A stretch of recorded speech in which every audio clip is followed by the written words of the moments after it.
All right. Hello, one and all. You are connected to SNN. That stands for Street News Now. Six Guys and You. We make this happen every Thursday evening, 9 p.m. Eastern, 8 p.m. Central, and 6 p.m. Pacific Standard Time. As you also should know by now, go to our YouTube channel and type in SNN Street News Now. Make sure you subscribe, make sure you like, and make sure you share, because sharing is caring, as I've been told. Also, make sure you catch us on Facebook Live, Twitch, and also on Twitch. As our fearless leader, Lee Michaels, is doing something I have no idea. He'll probably give us a clue later on if he shows up. If he does, we're going to welcome open arms as always. And of course, our Professor Reggie Miles is always doing something, keeping busy. We hold the fort down because it is time for all of us, collectively, all of us that are here and all of us that are not here, the MICs, the masters of intellectual chaos, as I bring forth Dr. Ron Ford. How you doing, Doctor? Top of the evening to you, my brother. How you doing? I didn't know you was Irish. How you doing? Oh, that's Irish now? Well, you said top of the evening. It sounds like something Irish a little bit. Oh, okay. If you say so. Yeah, I never know where I'm going. Last week it was our soul. This week it's please don't mention that. Okay, we're not going to talk about that again. I got some slack for it. And I didn't Did you really? Thing. Yeah, I don't even say it. I was associated with your ass. They came after me. I'm like, what's up with your brand? I was like, dude, that's on him. Gee. So no, I can't. No, we can't have that. You say that stuff. Oh man, I did. Yeah. You didn't get any flack from it. This is the disclaimer. Chris Bass is not responsible for the things that come out of my mouth. Verbally. Okay. Too late. Too late. I'm trying to help you, man. You can replay that later. Yeah, I ain't gonna replay nothing. I'm tired. Let's go into Texas. There, my also brother in broadcaster here on the program, Mr. Mike Love. Thank you so much. Or wherever Ron puts his mouth, and we'll talk about that in another show. But you know what? I was just thinking about when you guys were having that banter right there. Ron could be a leprechaun. I could imagine him. He kind of got that thing, like if he had like the little hat. He could be like a leprechaun. Yeah, me gold, right?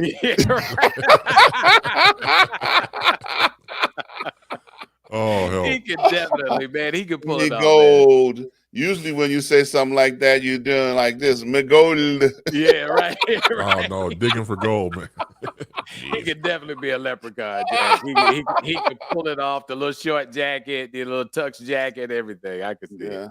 Okay. It don't take too long for the show to go way left and out of control. So we're not even out the gate yet, but that's what happens. So you got to get used to it.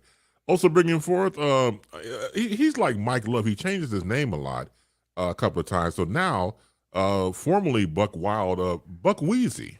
This is the first time. That's my first time. Come on. Wheezy. You're thinking of that guy right there, okay? Not me. But you take his cue from him. I assume that it was the name change from. There's nothing wrong with that. Embrace who you are. Actually, you know what? It was because on the air, a lot of people would call me. I guess it was because Lil Wayne was popular, so they just started calling me Buck Wheezy for short. Yeah, if he drinks cough medicine, why shouldn't you? With codeine in it. With codeine in it. Oh, he be getting too. I mean, he be throwing them back. Like yeah. Or carrying one of the big sippy cup. Sipping on some scissor. Yeah. Yes. I've never tried it before either. You know what? Neither have I. We're gonna have to do that. Oh no. Sipping on some scissor. It's a date. Version. Yeah. Right? Sipping on some codeine. That's right. Oh man. Might as well throw some heroin in there. Why don't you? Why not? Or some fentanyl. It's like, Oh, hell. Well, in situations like this, you laugh to keep from crying. So we're going to just delve right into it. Also, thank you for all of us, for all of my brothers being here and everybody in the comment section for being here as well. You know what? Before you move on, go right ahead. I'm sorry. Something you were saying in the very beginning about watching us on Facebook, on YouTube, and I was thinking a lot of people do catch us on Facebook, but I think the quality of YouTube, just the picture quality, might be a little bit better maybe it's a better thing for people to watch us on YouTube, and then you can get this the notifications and that sort of thing. I think it's probably better if you watch on YouTube. That's my little 2 cents. And do their comments on there as well. Right, exactly. And also, too, with Facebook, the thing that irritates me about Facebook, and I'm going to let this go, but Facebook and Instagram, same company, they only let 10% of your view or followers or friends see your posts. Really? So it's kind of like, oh, absolutely. Because they want businesses. See, businesses were taking advantage of that when they first started. Wow. And so they were like, okay, well, we're going to cut that BS out. And then they started charging businesses to do it. So, and anybody could do it. Anybody, you could pay that. I used to do this when I used to do those entertainment videos. I would pay $8 per post for everybody, all 5,000 of my friends to see it. And after a while, they stopped letting individuals do that. And it was only for businesses. And that was it. I was like, well, So I give the big middle finger to Mark Zuckerberg and Facebook and Instagram for that, because I think that's bullshit. Because if I have my followers, if 5,000 people love me, why can't they see my stuff? Because my stuff's quality. I heard that. Somebody put a comment on there about Chris bring out the bat. What does that mean? That's our fearless leader, Lee Michaels. We had a conversation earlier, and he asked me to try to keep you guys in line. And I said, me? Keep those motherfuckers in line? Are you serious? And so he said, you need to be here for yourself, Lee. If you want, we please. Look, Chris? I'm just the messenger. So I'm just the messenger. So he said you probably had to use the baseball bat to go up beside these guys' skulls to get something going. Now, I'm not a man of violence, but I guess, I'm just trying my best just to keep everything tactful here. So when Buck Wheezy went on his rant, this is why our fearless leader mentioned about, okay, Chris, bring out the baseball bat. And he got bat in caps. Oh, yeah. Oh, I thought I was only on for in less than a minute, but okay. I'm just taking the guess because he didn't mention it until now. I mean, he mentioned earlier in the conversation, but I was talking to him on the chat, but in the text, but I guess he figured, no, we need to stay on track. So, look, I'm just a messenger, man. So if our fearless leader tells us we got to stay on track, we will be. Since he's not here to defend himself, since you can't be here, then you don't need to be sending us no little message. See, you can't tell him to shut the F up. See, Mike. This is what I was trying to tell Lee through the text. I can't control these mother Hubbards, and nor will I. So he's calling you out, Lee. So I'm telling you, these are your people. If you here, then we'll listen to what you're saying. See, we'll give Ron's leg more attention than we'll give to you if you ain't here. And what you were saying, Chris, you ain't gonna draw me into that one. You already in. Yeah, Let's see, real quick before we start. What's up, Katrina Sanders of Doc Sanders said, "Love you all. We love you more." We love you Thank back. you, Katrina. Yes, thank you so much for your support. Yes. And we definitely need love and healing as we hear about the unfortunate tragedies in Uvalde, Texas. There. This story just recently hit, and it's beyond heartbreaking. The husband of one of the teachers killed in Texas shooting this week collapsed and died today while he's preparing for his wife's funeral. Wasn't that crazy? Yeah, that's insane. Joe Garcia had been married to his high school sweetheart, Irma Garcia, for 24 years before she was gunned down Tuesday at Robb Elementary in Uvalde. And he was out delivering flowers. You're right. To the family at the time. Said he came home. His nephew said he came home and sat down and just passed out in the chair. Heart couldn't take it. Yeah, it really couldn't take it. I mean, that's a lot. I also read an article where the homes said that there were people there that couldn't afford the services and they were giving it to them for free. I'm a member of the Potter's House Dallas, and I know that Bishop T.D. Jakes and the team there at TPH have been doing some stuff as well to get monies and funding down there to help out with preparing for the services and all the stuff that they do. I mean, it's just so unfortunate that we have to deal with this 2 weeks from the massacre at Buffalo. No, it's beyond said. Irma Garcia and co-teacher Eva Morales were killed along with 19 children with this, at the school 85 miles west of San Antonio. Her son, Christian Garcia, said a friend said in law enforcement who was at the scene saw his mother shielding students during the rampage. As you said, Martinez said he was told that Joe Garcia went to go deliver flowers for Irma at her memorial. Yeah. Interesting medical note that happened with Mr. Garcia. The doctors described this as a potential example of broken heart syndrome that generally occurs in response to extreme stressor like the sudden death of a spouse. Unlike a standard heart attack, which is caused by blockage of arteries, people with broken heart syndrome release a burst of stress hormones that prevent their heart from contracting properly. Yeah, they're overcome. You know, it's stress almost like hormone. it's almost like trying to catch your breath. Yes. And you can't. I mean, you're just overcome. I mean, your body can only do so much. You know, we are so wonderfully made. You know, if you think about it, if you get a cut and you immediately, you know, you get a clot and then you get a scab, that's your body repairing itself. Correct. And so in a situation like this, the body is out of control because he's worried, you know, he's sad. He's giving the body too many commands to control at one given time, and the body just gives up. They said they called an ambulance. They tried to revive him, and it was unsuccessful. They just couldn't bring him back. Wasn't meant to be. And we've heard this before about people who do die from broken hearts. I mean, that's a real thing, as documented from these doctors. So I do a show on Wednesdays called CBI, Chris-based interviews, where I interview various people one-on-one. And yesterday I interviewed a gentleman named Pamon Rami, who is a director and theater production guru. He's been in business for working with radio, TV, television, movies for over 40 years, and also a civil rights activist. So I asked him about his take on the shootings in Texas.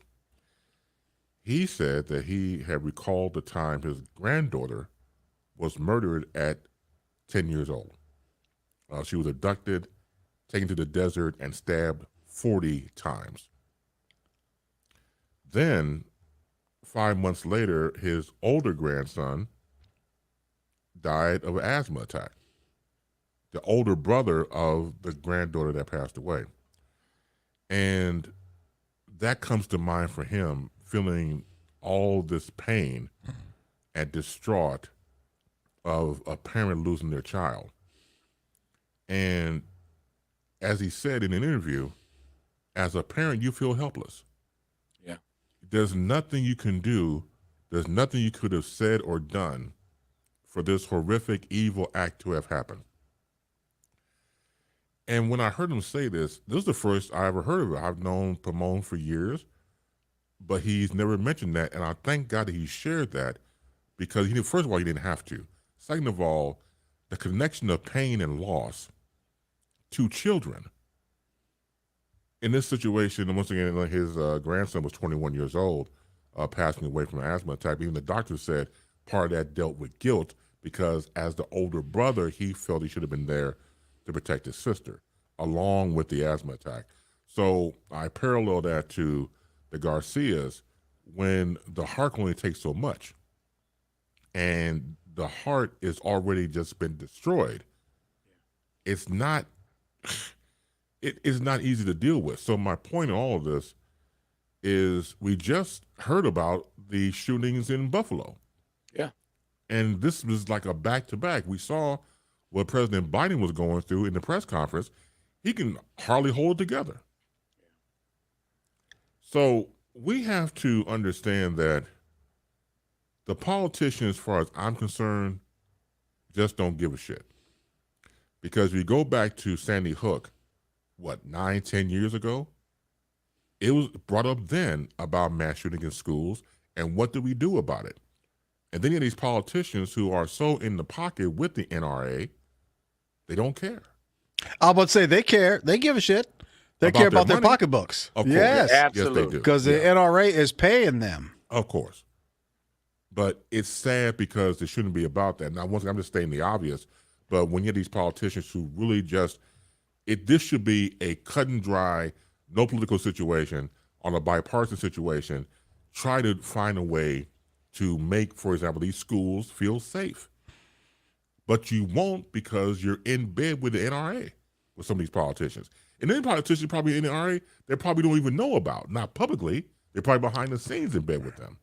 So when it gets dicey like this, not only does it hurt my heart, but it hurts my heart for not only the families going through this currently, thoughts and prayers going, I can't even imagine that scenario that they're going through. But America, I don't think they will, they have to do something. The right thing to do is to try to do what's right. But they ignore it as usual, as long as they line their pockets, and as long as it doesn't affect them, they don't care, and they never will. Well, our country is politically corrupt. I mean, we all have to face that. And we'll be talking about some of that stuff when you guys cover the primaries in Georgia. You know, one of the things is that sticks out like a sore thumb with this story is both men, the shooters, were 18. And the first thing that comes to mind, and I said this last week on the show, you haven't been on the planet long enough to hate anybody, to form an opinion about a race of people, or to be angry. Now, what point does mental illness come into this? But then let's back this up for a minute. Why are we selling AK-15s to 18-year-olds? You don't need to be selling AK-15s to anybody unless they at war with another country. That would be like Ron being at war with a country, single-handedly. And I'm being serious. I mean, I'm using him for an example, but I'm saying what's going on in his life that he's got an entire country mad at him that have an AK-15. This second kid turned 18, and the next day he bought 2 guns. That's ridiculous. I don't have anything with the NRA, any problems with them. I mean, the thing of it is, and I've said this publicly on other forums, African Americans need to be armed just like any other race of people in this country, but it needs to be done correctly. We don't need to just have guns hidden up under the seat of our cars or guns in our houses that have the serial number shaved off. We should be proud to go to Walmart or any of these retail outlets and purchase and have the legal documents to do it. But when you're around and you're seeing children, I'm sorry, at 18, you're still a kid. You may be classified as a man based on demographics. When they say a man is grown, a male is grown when he's 18 and a woman at 21. Mm-hmm.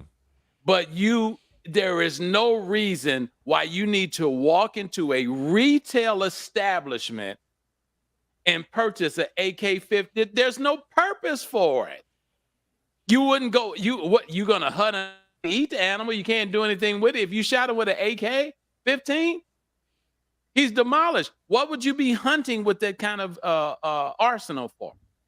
It doesn't make any sense. The second place we gotta go is to the gaming industry.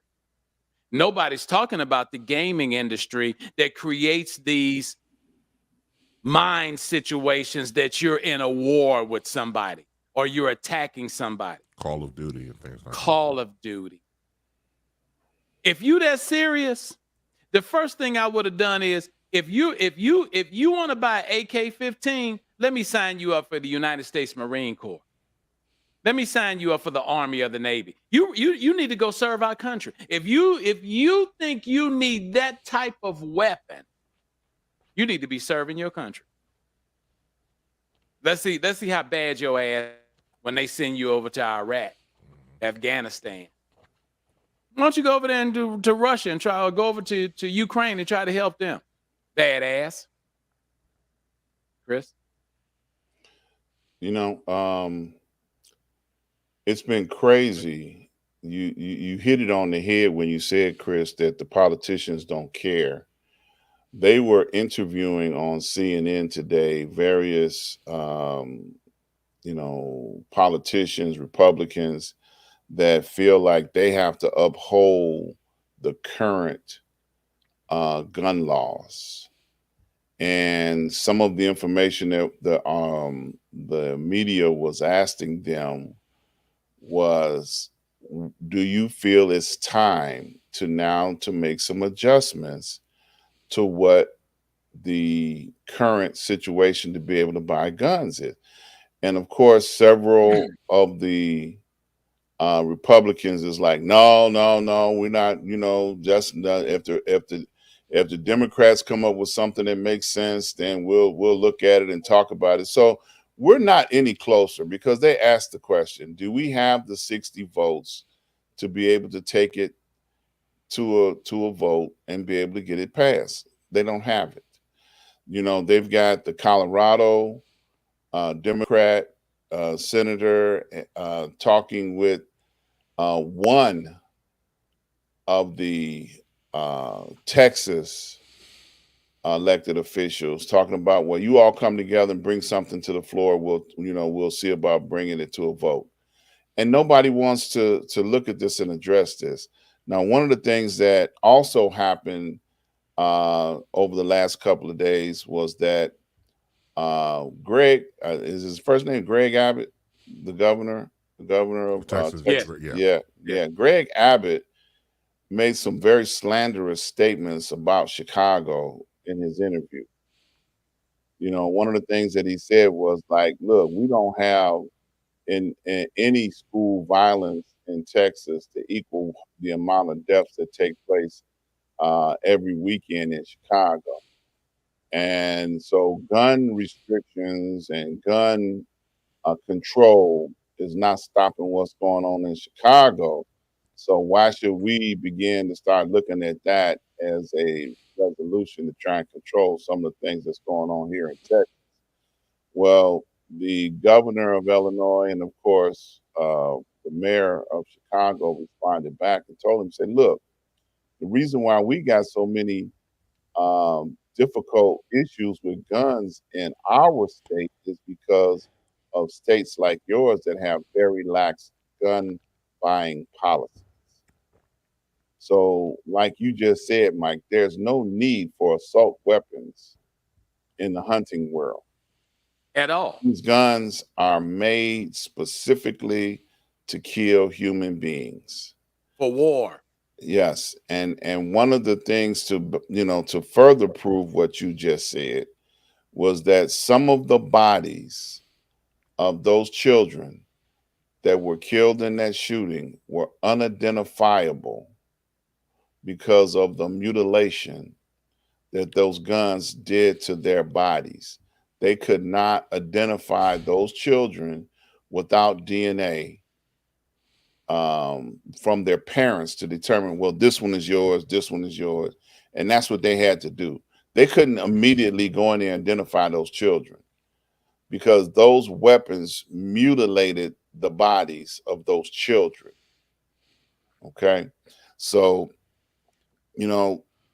there's no logical explanation why an 18-year-old or anybody else, an adult, I've been asking the question myself, and I'm sure some of you have thought about it. Where did he get the money? Because these guns are not cheap. Where did he get the money to buy the ammunition? Those bullets ain't cheap. So those are the kind of questions that, I would like to hear somebody say, well, who financed this operation? But those type of guns should not be available, for sale over the counter. Yeah, over the counter. That doesn't, Ron, it doesn't make any sense. Well, my opinion, and just my opinion, because I'm not a fortune teller, I can't see the future, but my opinion is there could be a shooting spree across the entire country, and every single child in every single school could die, and these lawmakers would still say, "Oh, we're not going to change any rules." No. Well, no need. They can't. They got to say that because they've taken the money. Exactly. So I know we talk. This is what we do. This is our show here. We're a talk show. So we're going to talk about it, and we're going to say things, but in the end, it's all talk because nothing's going to change as long as the government's for sale, and it is.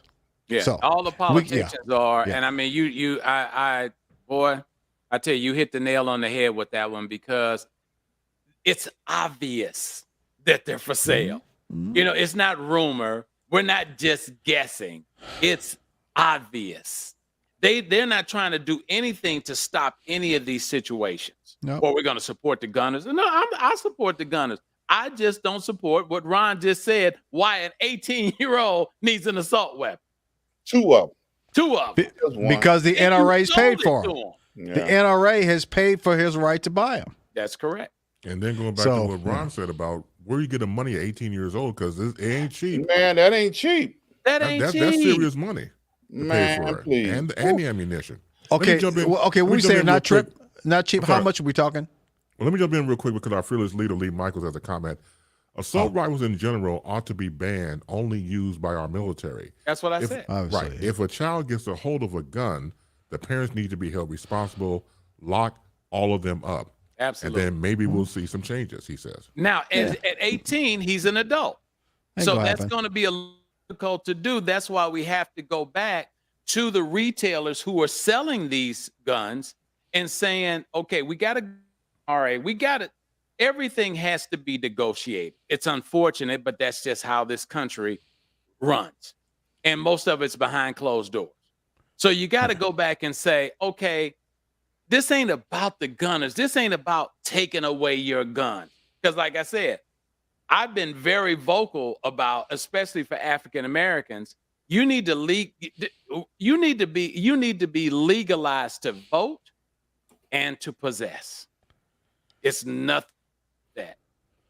But you got to do it legally. Stop watching these movies on Netflix. Stop listening to watching these rappers perform as bad guys and think you're one of them. We seem to emulate people in this country.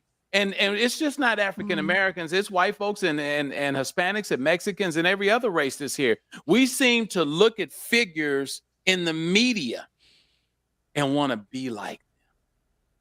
What happened to you being yourself? Yeah. And real quick, Ken Wallington has a jump in real quick. He says about $2,100 each plus the ammo. Yeah. Yeah, I was just getting ready to answer Buck's question. I just Googled it right quick. Yeah. You know, 22,000. I saw one as low as 800. That might have been a used one. But as low as 800 and as high as 2,000 for the cost of and he went and bought two of them. I could buy a nice camera with that kind of money. Exactly. That be all over that. They should be following the trace of that money. Okay, how did he pay for it? The credit card, the debit, whatever. The FBI should be all over him like white on rice. Ain't nothing gonna happen. Yeah. Of course. And, I like how the politicians kind of like sidestep the whole thing. So the ones who are in the pocket of NRA, let's talk about mental health, but not the guns. So they go in that direction, and they want to talk about that, but not about the guns itself, because again, they're paid for it. Because guns don't kill people. People kill people. Yeah. Really? Yeah. Okay. That bullshit runs the marathon, Doc. Let's see. Another comment from Lee. There are over 440 million guns in America. Our population is just over 330 million. That's wrong with that. What's wrong with that picture? And that's number increasing by, the birds increasing by the millions each year. More guns than people. More guns, right, thank you. So, look, as long as the profit is there, as long as the money stream is there, once again, it's like, okay, I've done my bit. I sold a gun to a person. Whatever they do with it is none of my business. But you know what's funny, though? I had a roommate once, a white boy, who was really into guns. I didn't know this, of course, but he was really into guns, and I was kind of surprised, right? So we were talking about it.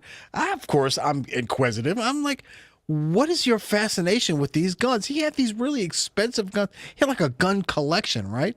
And he had never killed anybody, never planned on it. I guess he would go to the range, or maybe go hunting every once in a blue moon, I guess, or whatever, But I was like, what is so fascinating about these guns?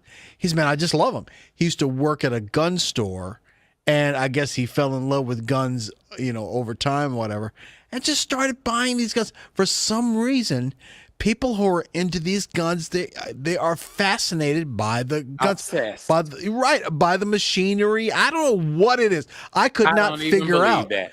I don't even believe that. Don't even believe what? That they're obsessed with that. I think it's fear. I think there's a fear that's underlined in our country that we got to protect ourselves against something that happened really bad almost a century ago. Right. I mean, I can see that. But if those quote unquote people turn around and decide that they want revenge, we're in trouble. So we should never take our foot off the pedal. Go ahead. But I'm just saying, Mike, I mean, this guy, he was a good friend of mine and a good-hearted person. I could not believe that this guy had an obsession with guns. And it was really shocking. I was like, guns? He's a kind-hearted individual. Why do you love guns? Ass. And it's he's a scary ass. Well, no, you didn't know him. He was really a nice guy. I didn't never said he wasn't nice. Right. Go ahead. I'm sorry. Go ahead. I didn't mean to. I'm just saying I was surprised to find out because of his character. He was not a violent person. He wasn't, he was not a violent person at all.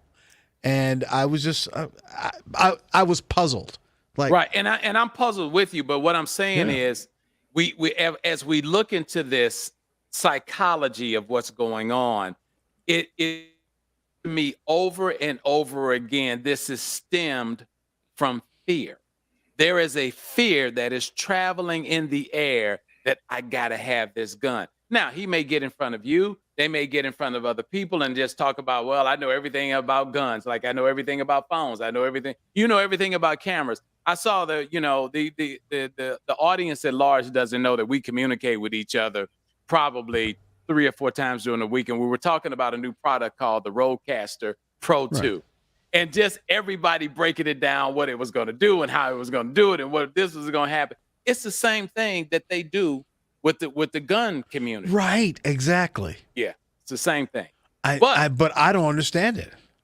I can't say I'm not a psychiatrist, and I'd be lying to sit on this panel and say I do. But I truly believe that there is a level of fear in this country that hasn't. And there's no way you can address it because you can't put the genie back in the bottle that happened from the racist and prejudiced days that lived in this country.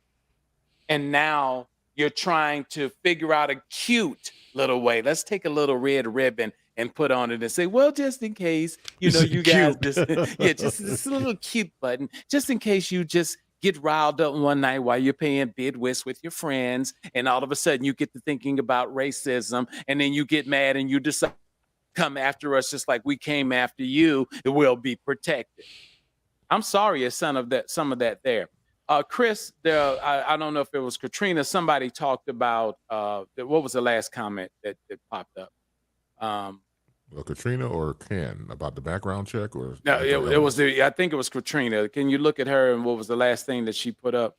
Mental illness. That's it. I'm sorry. I'm years old. I'll be 65. I'm telling you, I'm losing my memory like crazy, and so I have to really think about things that I'm getting ready to say. Mental illness. I agree. Too many abusing terms that they want to come up and immediately. Of course, these people are playing crazy. I'm not saying that they aren't, because you got to be crazy to even want to be in this position. But once again, where is this mental illness coming from? Excuse number 2. Excuse number 2. Well, there's something wrong, and maybe he's. What could you? Because they haven't told us, because they can't, because the guy's dead. What? The guy killed his grandmother. Tried. I don't think she died Yeah, yet. she got shot in the face. She's in critical condition at the hospital. So, Mike, you're saying that all this mental illness, talk of mental illness, is just an excuse? Is that it's fake? I won't say that. I can't say that clinically because I'm not qualified to say that. But any excuse is being used for something that doesn't make sense. There's an underlining piece here that says there's revenge or there's protection. Or mental illness is far worse than we know. Than we knew. I can't either argue that or. either. I mean, that's either one is feasible. Yeah. Well, real quick, I want to get the panel's take on something before I throw it back out. Was one of the stories I was reading about one of the survivors, the school children, she had to put her friend's blood on her and pretend to be dead. Smart. And that's how she survived. Smart. And again, these horrific images that will last them for the rest of their lives is just uncanny to think about it. I want to get the panel's take on the timeline. While they're going after the shooter, and the shooter got to the school, and it took an hour for a backup to get there, and they changed their stories twice a couple of times. Yeah, I want them back out there. What do you guys think about that? Because there was no security guard there, right? Is that what? That's what they ended up finding out. Yeah. Mm-hmm. At a grade school. But the question, because I'm here in Texas, and you wanted me to kind of address this a little bit. That's one of the biggest issues. Why did it take so long for them to respond? Well, just think about it. This is really a small town.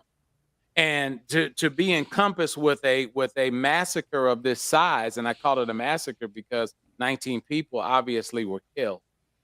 They weren't prepared for that.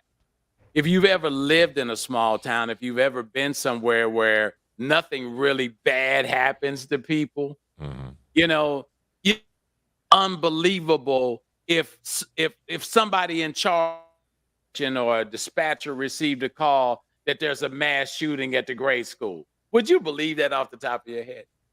Now, I'm going to say something, and I hope I don't get attacked by my cohorts here, because two of them live in Chicago. But that would be believable in Chicago. If that happened and they call the police, they wouldn't be surprised. They already have an attack plan in place for that in Chicago. But in Mayberry, no. But not in a small town 40 miles outside of San Antonio, predominantly Hispanic race.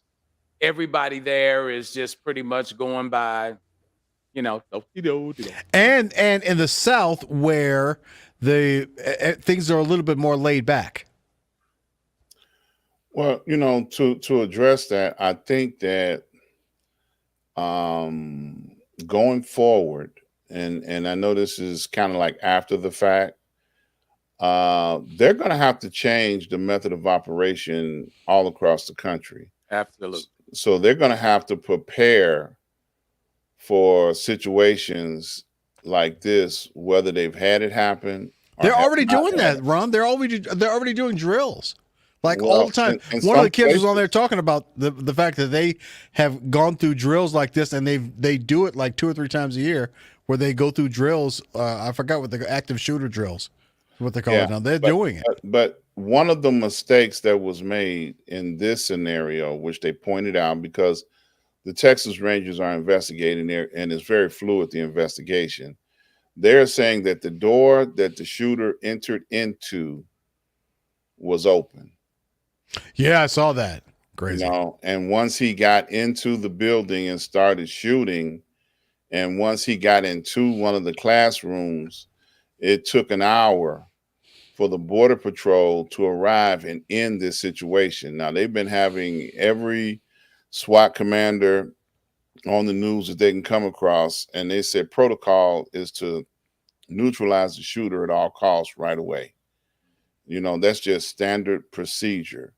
So whatever was going on in that small town, they did not follow their training, or don't know what their training was supposed to be in that situation, because they're now coming out saying that they probably could have saved more lives if they would have neutralized the shooter before it took an hour before the response was there. Response team. The Border Patrol to get in there.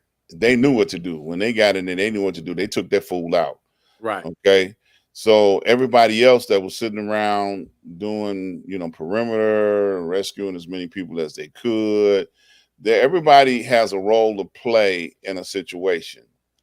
So they were doing, ancillary stuff that so they just didn't know what they were doing, is what you're saying. That's what everybody's saying. They didn't engage him. They didn't engage him at the level of crises where they were at, because in each crisis, depending on where you are in the crises, you're supposed to be doing this at this time, doing that afterwards, and that's what happened. These guys. See, you made my point, Ron, not to interrupt. That's why I was saying I wasn't picking on Chicago. I'm from that region. But I'm saying when you don't deal with anything like this, nobody was prepared. You're not used to it, yeah. You're not used to it. Yeah. So just the mere phone call threw everybody in panic. I said, if this was Chicago, trust and believe me, they got a code. I used to be a police dispatcher. They got a code that'll go out that will shut shit down. Exactly. And that's what they were saying. When he was on the street shooting, the code should have went out. The code would have went out. When the first call went to 911, excuse me, active shooter, middle of the street, hospitals, schools, everybody shuts down until they get an all clear. And none of that happened. Well, it's also a shock, the fact, like you said before, you're not prepared for that type of environment to happen. At all. Like years ago, when I was back at WLS, of course, ABC affiliate, and we're covering the Columbine shooting, the trench coat mafia teenagers. And I never forget, I don't know why it stands out, and I'm getting the audio for the show, and this lady screams out at Columbine, "It's not supposed to happen here." Right. And I never forgot that, because in her mind, she was saved and tucked away in the suburbs somewhere. In a nice little safe area. Yeah. Exactly, where she felt that evil or no type of crime was supposed to happen. Yep. Evil has no zip code. Yep. Evil does what it's supposed to do, unfortunately, through unfortunate human beings. But what caught me about that was the fact that it's always different when it comes to us as people of color. Because say that person the person is Hispanic, but say that person was a darker hue, it could have been a whole different outlet, whole different outcome whatsoever, I believe. Because again, when you look at people who are different from you, depending on the racism that's involved in law enforcement at times, we've seen what happens when people are not even doing anything and get shot. Or just so you would say they would have popped him quicker, huh? I would say so, yes. Oh, no doubt. Absolutely. No doubt. No doubt in their minds. Yeah. But because it was someone that was different from them, okay, all of a sudden we have procedure. We don't do procedure when it comes to somebody darker than you, but procedure when it comes to somebody the same hue as you, oh yeah. And I'm not saying that had happened. It wouldn't surprise me if that was part of the protocol, because we all have established the fact that when it comes to certain law enforcement, not all, but certain law enforcement has institutionalized racism involved. And it's Let me say something. Yeah. I'm sorry, go ahead. Well, I want Wheezy to go first, and then I'll come back. Okay. Because mine's real quick. I'm not sure about this particular small town, but San Antonio is like 99.99999% Hispanic. So that may be part of the reason why they didn't treat him like they would have if he was African American. Just a thought. Oh, real quick, throw back to Mike. Mike, how far are you from Uvalde? It's almost 100 miles. Okay, gotcha. Yeah, that's not even close to Dallas. Gotcha. Closer to San Antonio, about 40, 50 miles. Right. And then past that it's like one of the last towns that you cover, that you cross before you're headed to the border. Gotcha. Yeah. My thing is, sometimes it's all about what we're known for. The thing of it is, African American, we're not connected to those kind of mass shootings. Thank God. We're not connected to that. It's ironic that if you go to Sandy Hook, you go to this particular situation, you go to Buffalo, the shooter is non-black. I don't think we can come up with any situation. There was a shooting at the Navy Yard in D.C. Was that an African American? I think that was an African. There was like one. Yeah, there was like one. And everybody was like, "Oh, come on!" Yeah, no. 1 out of 4. Right. So we don't have that reputation of having that. We'll shoot at other gang members. We'll shoot at other people in certain situations that, we'll retaliate. We have a nature of retaliation. We'll shoot ourselves in the foot. Yeah, well, I'm saying over drug territories, over women, prostitution, some kind of gang violence. Jeez. We have that, but we don't have that mass murderer. We don't know why the hell this one guy killed 50 people. That's just not in the DNA of incidents that have been covered where the shooter was African American. Which is one of the reasons why none of us can quite understand why he would have done something like that either. That's correct. Yeah. Chris?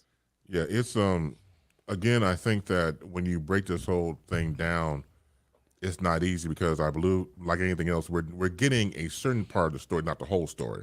So we're getting bits and pieces of it because it kind of reminds me back in the day when I was a teenager, and my dad told me to get my ass back home at midnight. Now, where I was coming from, the good stuff don't happen till after midnight. So I would get home like 6 a.m. And so I'm going to take this hit because, I've been doing a lot since midnight. You hard-headed. Yes, I was. Absolutely. I could take a punch. But it was worth it. It was worth it. So, I go home, I put the key in the lock, I'm turning the tumble slowly. I know where all the floorboards are squeaky and everything else, not to step on them. 6 a.m., my dad's right there, right up front, coffee and no-dos. Watch the morning news. And I'm like, man, I walk in there. To whoop your ass. No, he stayed up. Yeah, he stayed up for that ass whooping. When's the last time you heard of no? Hey, man, he even washed up, man. He even washed up and got on a new suit. I'm gonna be clean for this ass whipping, man. Do they even still make no-dos? Yeah, at that time you still was in production, doctor. So, oh my God, Chris, that's the best thing you ever said. Since we've been coffee and no dough. Coffee and no-dos, doc. I'm telling you. And so you're sitting there. I'm like, good morning. You're like, yeah. Good morning. And I said, Dad, now before you get upset, let me tell you what had happened. I have an excuse. Look me straight in my eye. All right, get your lie right. Get your lie right. So that should be to my core. I forgot the lie I made up at the time. So I gave him some bullshit story. And of course I was on punishment for the next 3 weeks. But my point is, listening to these stories of the authorities and other people, they didn't get their lie right. Nope. Because it's been changing up since this whole thing has happened since Tuesday. So they weren't prepared. Exactly. Yeah. They're not prepared, but they're covering each other's ass at the same time because we're not getting a the CYA lies, right? Exactly, right. That's all I'm saying. Yeah. And they keep referring back to the investigation that's still underway by the Texas Rangers. And they keep, like everything else that has been said doesn't carry as much weight or relevance as what the Texas Rangers will unfold when this is steadily going forward. So they keep trying to, the political version of the story. Mm-hmm. And then you got every time the Texas Rangers hold a press conference, they bringing out some more facts that was eluded or missing from the previous political statements, so it's still coming out, and it's going to be a while. Yeah. I got to be honest, guys. When this comes on the news, and Lester Holt's been broadcasting live from down there for 2 or 3 days in a row, and almost the whole newscast is about this. I fast forward, bro. I mean, okay, I know what happened. I absorbed it the first day, and I'm not going to sit up there and let that beat up my soul every single day. Not going to do it. And because I know that no matter how much we talk about it, ain't nothing going to change. As long as our government is for sale, it ain't going to change. So, I mean, we can sit up here and talk the whole show about it, but Ain't not gonna change. Mike, obviously you're there in Texas. Do you see a difference between the coverage, local and national? Just what Weezy just said. Every station here, NBC, ABC, CBS, all have their main anchors are down there. Right. And like stuff that we've already read, heard, we can get on the internet. Over and over again. It's over and over and over again. I'm done. It's branding at its highest level because basically your favorite anchor is there. Yeah. And you can tell, go ahead. They're scared. Remember, I used to work at a news station. They're scared that if they talk about anything else, that people are going to click away. Of course, nothing else is important, but just in all due respect, we can't. The four of us can to the public at large because we're news gurus. We, like I said, we talked about that junkies with all that. We junkies. Yeah. But there are people who are only catching bits and pieces. There are some people that won't know for the next 2 days that the school teacher's husband had a heart attack and died. Oh, when? When did that happen? I didn't hear that. Yeah. So they're absolutely correct at how they gauge the audience and how they have to engage and say whatever level for ratings. And that's unfortunate because you're telling a story about something that's very sad. This shouldn't have anything to do with the ratings, but the ratings pay the bills. Well, and their job is to depress the nation, so they'll watch them even more because for some reason we get hooked on depression. I don't know why, but we love depressing stuff. Well, because it's like your mind feeds to that. I mean, what's the guy's name in Goodfellas died? I mean, it caught my Ray Liotta. Yeah, Liotta. I mean, come on, dog. You know that dude. He was the villain of villains. He was the villain of villains. Mm-hmm. Hear that? You go skirt. No. Yeah. Think about it. HBO or Showtime or whoever it is. Oh my God! Wherever they can find Goodfellas is gonna get 1 million hits tonight. Yeah, that's true. Everybody's gonna be watching. Oh yeah, Goodfellas and all his other movies he's done. All his other movies because he was a bad guy. He was in the top 5 of bad guys. 21st century. I never forget real quick when Goodfellas first came out. All of my friends had reached out to they love gangster movies.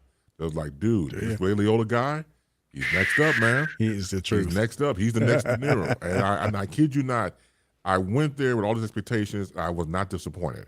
Right. Ray Liotta brought intensity that I haven't seen before. He brought the pain, baby. Yeah. He brought the pain. He really did. Absolutely. We can talk about that later on as well because was a very fine actor who pretty much helped change the game because him, of course, and the whole cast and Martin Scorsese, you didn't see too many movies every now and again that had the main character narrate throughout the whole timeline. And then you think about that, you fast forward to, say, The Wolf of Wall Street, with Leonardo DiCaprio. He's the main thing. He's narrating out the whole thing too, going back to Scorsese type of storytelling. But his intensity was just through the roof. Every scene, you couldn't keep your eyes off him. Just a fantastic actor. Absolutely. So we're going to phase into going into Buck Weezy's topic. I remember I got to tell, I was like, man, this is going to be interesting because, everybody was chiming on that. So, Buck, the floor is yours, sir. Thank you. Appreciate it. Which is like the first time I've ever gotten to go like second. Cool. Because you changed your name. That Buck Weezy's hot, baby. That's just hot. I reinvented myself. That's right. What I wanted to talk about tonight is a local story to Georgia. But, since I'm in Georgia, I thought it would be relevant to talk about because I think people care about this. And the issue is Stacey Abrams. So she ran in the primaries, which were just the other day, just on Tuesday. She ran unopposed, of course. So now she'll be facing off against Brian Kemp, or as I call him, Brain Kemp, in Georgia. Now, let me ask a quick question. So the guy that was running against him, he kind of demolished him. Right, yeah. The guy that was running against him in the primary was had the last name Perdue. Yeah. Used to be a Georgia. He was a representative, U.S. state representative, and Donald Trump backed him. But he has the famous name, the Perdue name, which is big here in Georgia. but because there was a governor of Purdue here at one time. I can't remember if they're related. It had nothing to do with chicken. I don't remember. Just check. Because I'm not a native Georgian, so I don't remember exactly. But anyway, so Stacey started her campaign as if she were running for governor, like, a month, 2 months ago. So the primary, she knew that she wasn't going to run against anybody in the primary, but she started right when all the other political ads were coming. And I was just thinking that she ran a good campaign. Her campaign was based upon her saying, hey, I didn't win before, but that didn't mean that I was going to give up. I don't give up. I was like, ooh, that's a good one. And she talked about all the things that she's done. She's done a lot of good since she lost the race for governor. But the poll came out. This poll came out yesterday. The poll said she's going to lose by 12 to 15%. It's like Brian Kemp has got a 12 to 15% edge on her, according to polls. Now, polls don't mean crap. I mean, they're just polls. But I just got to thinking, is she going to lose again? And that kind of hurts. I'm like, oh, man. You know what? It would really hurt my feelings if she lost again. Because now, and I brought this up to friends of mine here in Georgia. They're like, well, Brian Kemp, he was the Secretary of State, and the Secretary of State is in charge of the elections. So that's why Brian Kemp won, because he stole his own election. And I'm like, okay, that could be a possibility. Or maybe this is still a Republican state. Anyway, my point being, and I'm not going to drag this out because, I like keeping it short, sweet, and simple. Does she really have to run? I mean, obviously, at this point, she has to run again because she started the campaign. But couldn't she do something else? Well, couldn't she do more? Let's go back for a minute. To galvanize the vote means that she would have to have the power to get African American voters for the most part. I mean, you want white voters too. Don't get it twisted. Well, Democratic voters, basically. Or let me say Democratic voters. Right. But African American votes have to be at its highest level. The question is, has she galvanized that same energy that she did for the two, one Jewish and one African American, the pastors that went to the Senate? Is that same energy there? That's the question that you have. I think so. I think so. And I think that she's more popular now than she was back then. Because back then people didn't. She was a representative, or no, she had some other government position. I can't remember whether it was a state representative or something. I think it might have been a state representative she was before. And so people kind of knew who she was. But because she came so close, she was so close before in this governor's race that people were like, okay, Big Stace, maybe she got a chance, And then she, here, I'm talking about what politicians use a word called a machine. They have a machine that galvanizes voters to go out and be this superpower that gets politicians elected. Oh, yeah. Well, yeah, you got to consider, though, she's the only candidate. Right. She has no opposition in the Democratic side. She's got the full strength of the Democratic Party in Georgia behind her. And she's got a lot of help and support from outside because they really, really want to turn this state completely blue. And, having a Democratic governor for the first time in forever would be a big deal for the Democratic Party. So they're all invested in her. And so if she wins, it would be a big deal. But I'm just thinking, damn it, what if she loses again? And we're going to all feel like we have been raped and it has been stolen or whatever. And she could lose fairly. But I'm thinking at that point, maybe she didn't have to run again. Maybe she could have done, because she's got such a positive vibe. She's got such a positive influence. Being this whole pro voter thing, she can be take the whole pro voter thing across the nation. She could take women's issues and champion women, especially now with the whole Roe versus Wade thing. She could team up with Michelle Obama and do something having to do with women. She could do the world is her oyster. But she wants to go back and finish what she started with the governor's race, and the governor's race just may not be hers because Georgia is still, in my humble opinion, still a Republican white state. Atlanta is different, but Atlanta's one small corner, one big corner of a very red state. So that my question is, did she have to run? Couldn't she have done something else? Would something else be more powerful is the question that you have to ask if you could identify what something else is. You're talking about Alabama, Louisiana, Mississippi, and Georgia, the Southern State Coalition. It's not just Georgia, it's this whole sweep of the South. If you knock them down in Georgia, you could make some noise in the other 3 states, but there's no guarantee. Politicians are the trickiest people outside of gamblers on the planet, and they're almost passing gamblers.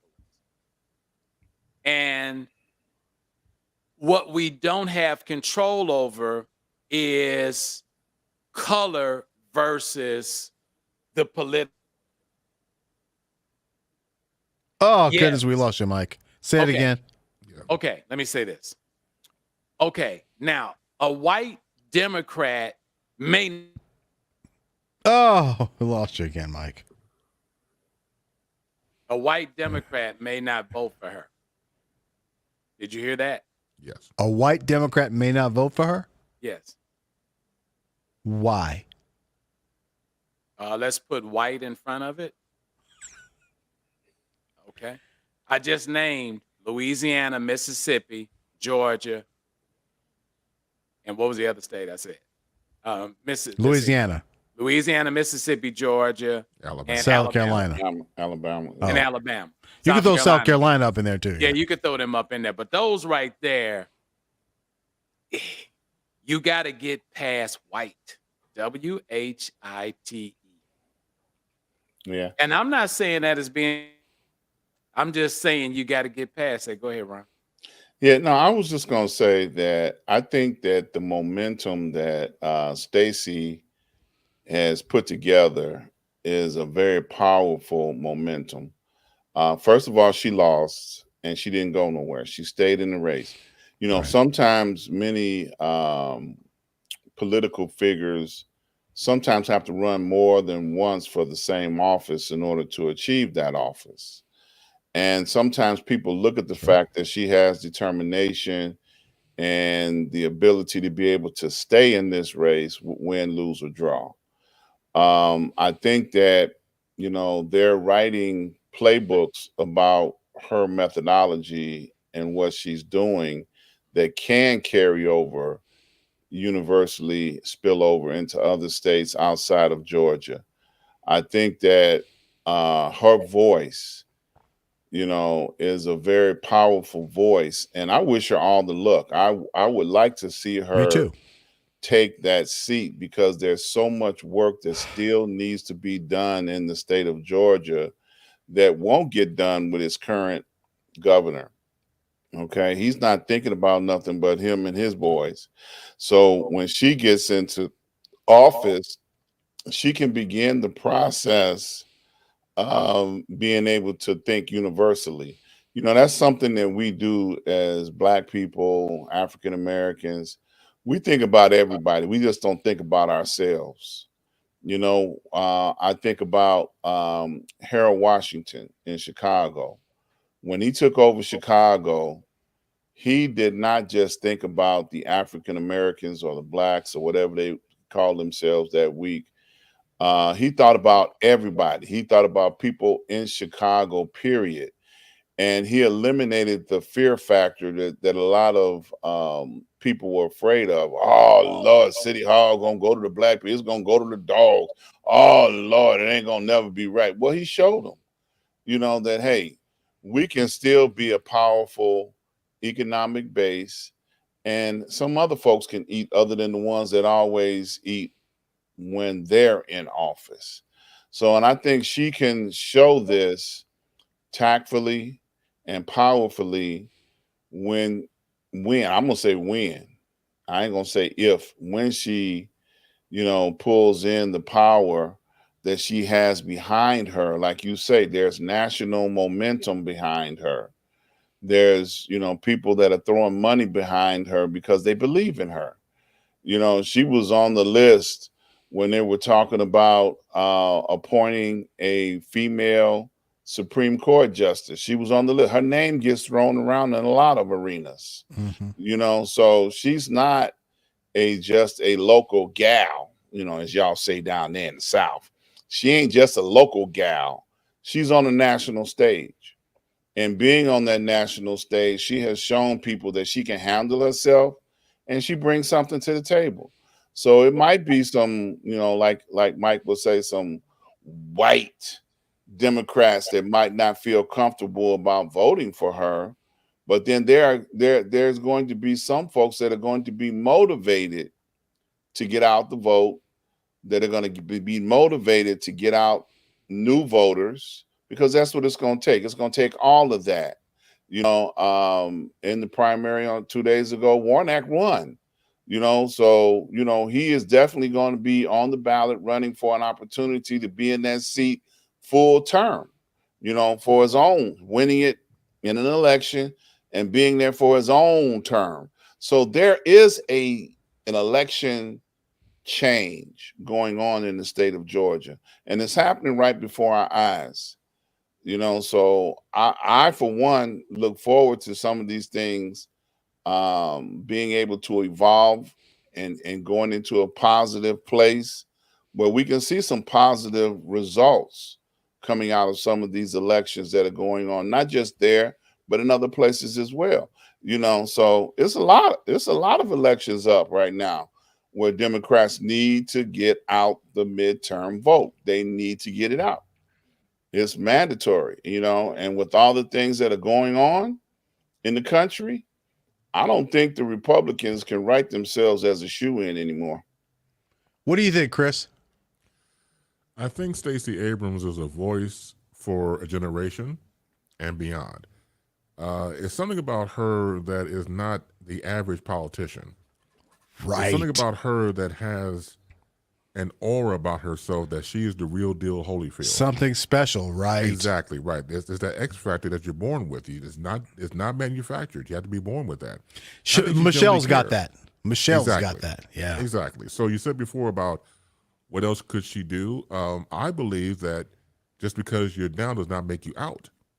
Right. So to get back in there and do it again, and you still build momentum, regardless if you win or lose. We want her to win because she's going to shake up everything when she does win. Going back to what Ron said, put on the university to be positive, of winning the governorship of Georgia. Because as Mike said, it was like when, for example, when Ali said, "I shook up the world." It'll be the Ali shook up the world moment, going back to those southern states that you had just mentioned, Mike. So it goes back to what Barack Obama said in 2008, became president-elect. Change has come to America. And she has that same clarion call about making change. So whether or not she wins, we want her to win the governorship of Georgia. And she can, of course, work with Michelle Obama and others and still be a beacon of light and a beacon of hope in a very dark and dreary world. Not many people can pull that off, but she has that beacon within her. So regardless of what she does, she has my vote 100%. No matter what she does, I'm already with her.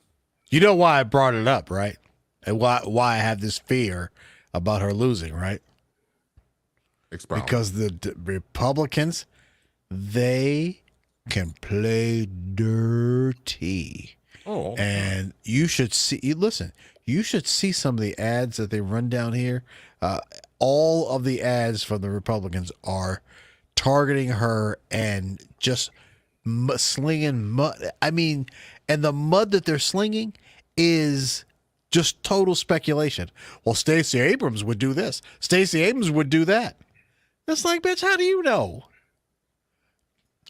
Point being is that I would be broken. I don't want to be brokenhearted to see her lose because the Republicans did something dirty to steal the election again.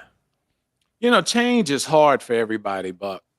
Yeah, that's in true. in every level of life. And one of the things from a political aspect is it fair and balanced is a word that they use on the Republican side, but they really don't believe in fair and balance for everybody. They believe in fair and balance for what they represent. And and see the trickery and all of these things that we go through.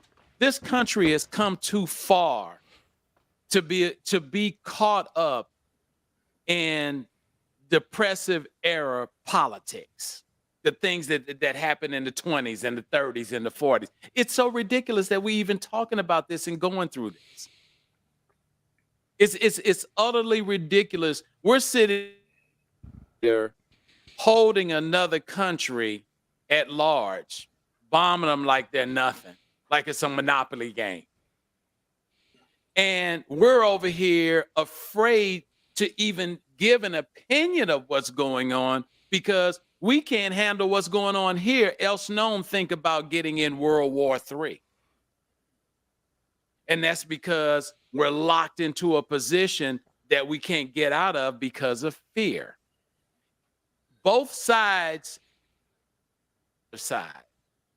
A friend of mine who is in the radio business, he may be watching right now. He's in the ministry of Muslims.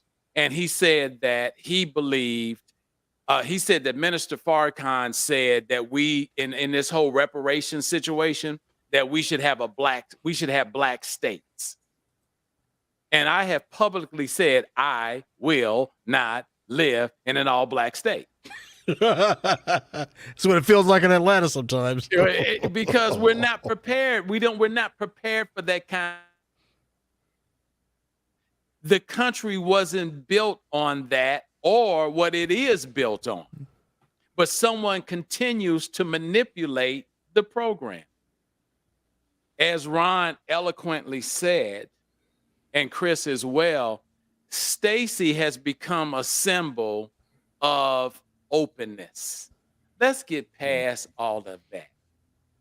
You know why? I think, was she Secretary of State? It was one of them positions. No. Okay. She was some sort of I think she was representative. Okay. State representative.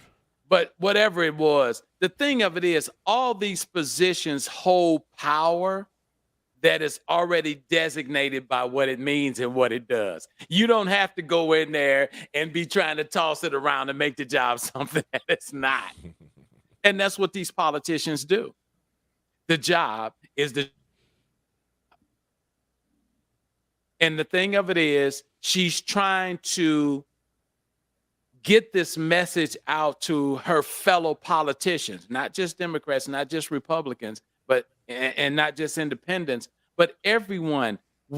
Her message is, it's our job to serve the people. And that's all we ask for.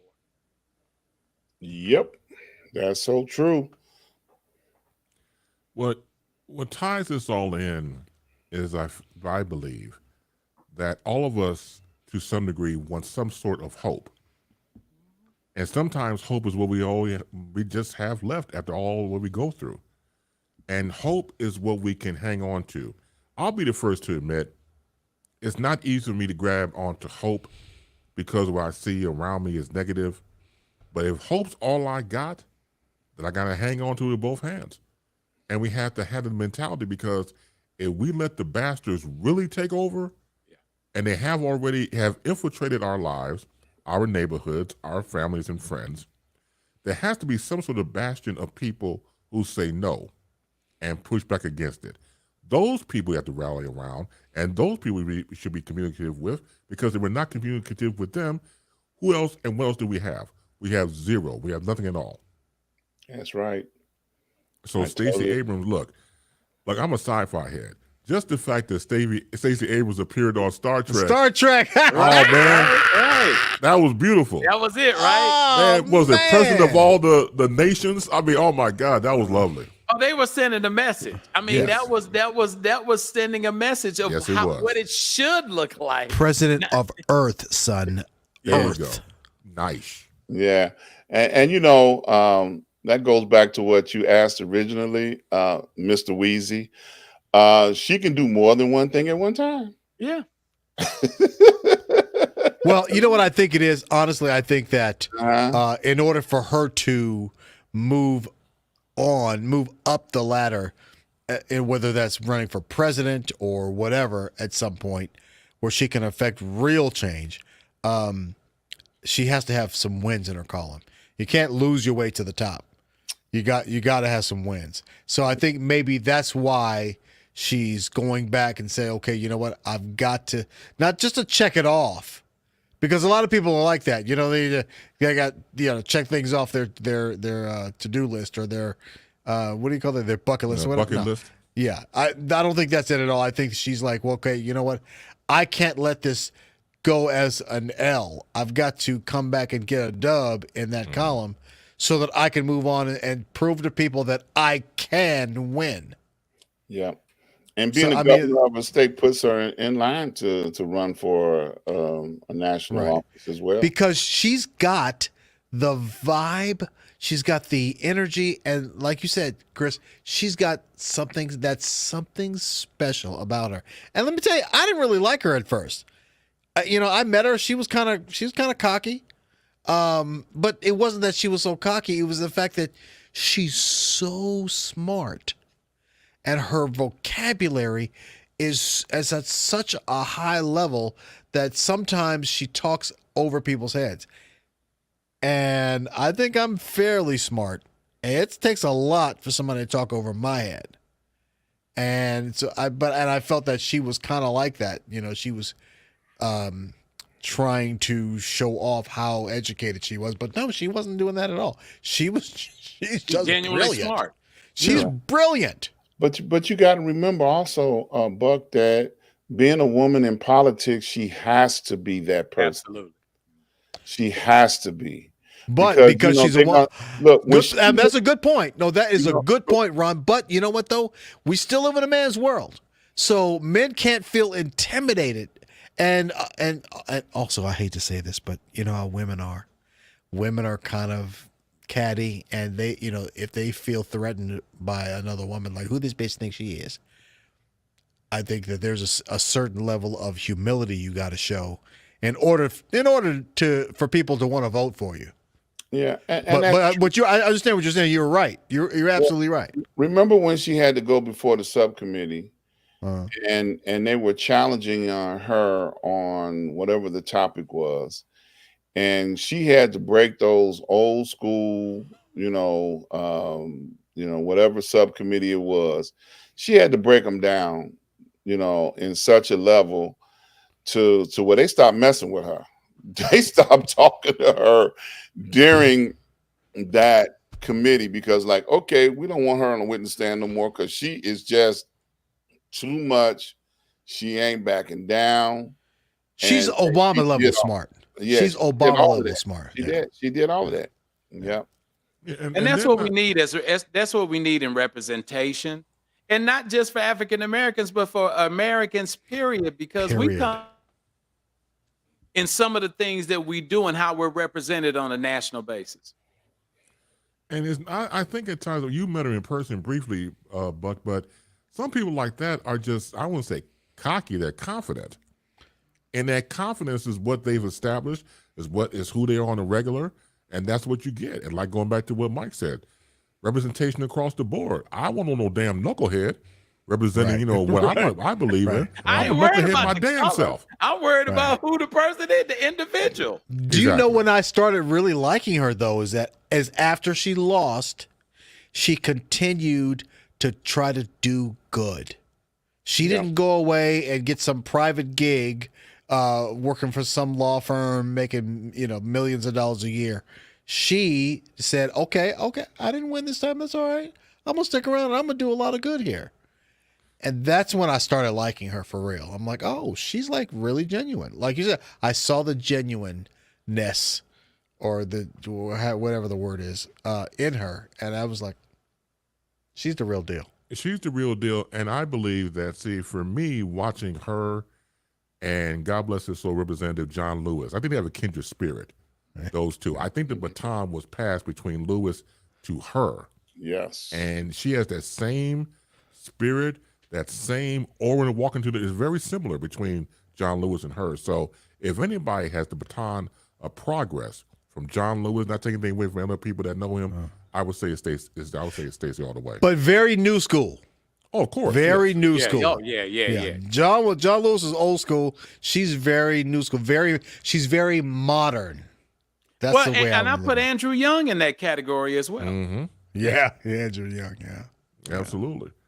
So a lot to glean into as we phase into the topic brought forth by Dr. Ron Ford. You know, it's interesting that we're talking about what's going on in Georgia. We're going to stay right on that state tonight. You want to hit the share button? I got a couple of stories that generate out of the state of Georgia. This one being the first one. Stacey Abrams got a lot of work to do when she gets in office. The former Atlanta mayor, Keisha Lance Bottoms, says she was denied service over leggings in a mall restaurant, you know, and she tweeted it out. Now, this took place back in April. And I must say it was a couple months ago, yeah. Yeah, back in April. So you can take it down, Chris. But the story itself was one that, you know, when I saw it, I was like, wow, here's the woman that was the mayor during the pandemic. You know, everybody knows who she was. She was like, you know, all over everybody's, you know, television, you know, handling business the way she needed to handle it. She was out in a mall. For those that don't know the story, she was in a mall and she was going to stop in this Foo Cha Cha, very expensive restaurant, and sit down and have lunch with her crew, whoever she was with. And they refused her entry. And the part that makes it, you know, really, really difficult in this day and age is that there were white women in the restaurant that had on the same attire that she had on. Now, they were granted access and were served, and she was denied access, period. You know, now, it all boils down to the color of her skin. You know, we ain't letting you in here dressed the way you dress, period. And I see you, Buck, but that's the way the story came across overall nationally. Go ahead, Buck. Okay, so now you know I used to work at a news station, right? Okay, come on. A TV station. They do not like black women showing their ass on camera. So no, I'm not making this up. Okay. They tell them the way to you said it, showing their ass. They tell them to keep their ass away from the camera. Like don't turn around. Okay? Because the old white women in the audience will call and complain. I don't want to see her big black ass on TV. I'm not making that up. I know you're not. I bet you it was because, and let me tell you, I met Keisha. She's fine in person. Really? Yes. And her leggings, leggings are basically equivalent of what we used to call them stretch pants back in the day. Right. Remember? Mm-hmm. It shows every bit of that ass. I bet you they're like, we can't have her showing her big black ass in here. I bet she would get attention walking in the room. Right, because she has a big black ass. Whereas the white girls have a little small tight butt or whatever they have. I don't even know what the white women have, but I'm just saying that is offensive to older white women. That's amazing. Could you imagine the control room there at the television station? Oh my God, big black ass. Cut the camera too. Yeah, I'm telling you.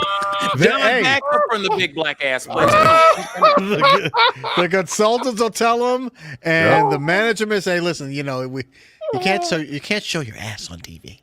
Well, that's a problem, okay? Because whatever her body figure is, whatever her, she's the mayor of the town. Okay. You would think. You would think that, if you can let the white woman in there in the same type of attire, you should be able to let this black woman in there. Now, she says she went and looked on the website for this restaurant, and she looked up what the attire was, and she was not dressed inappropriately to be having lunch in a mall restaurant. Right. Right. Okay. But because she's black and got whatever derriere that Buck says, that she got, that should be her money is green. Come on now. At the end of the day, if she can afford to pay for whatever the high price food was, then you take her money and let her go on about her business. Yeah. I'm just saying that there's a chance that they were just trying to avoid complaints from their patrons, because they probably complained about other black women that came in there. So I'm totally guessing. I know that's totally far reaching for me, but to me that says that there's a problem in the area that needs to be addressed. That's what that says to me. Moving on to my next problem in the area in Georgia, because I got a couple of them. So, like I said, Stacey Abrams got her work cut out for her. You can bring the next one up. Now, this story was they had a follow-up to.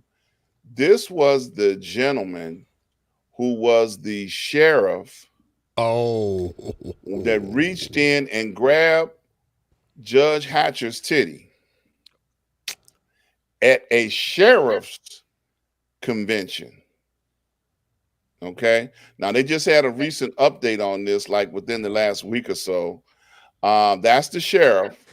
He reached in there and grabbed the woman's breast in a room full of sheriffs. Now she was there with a date.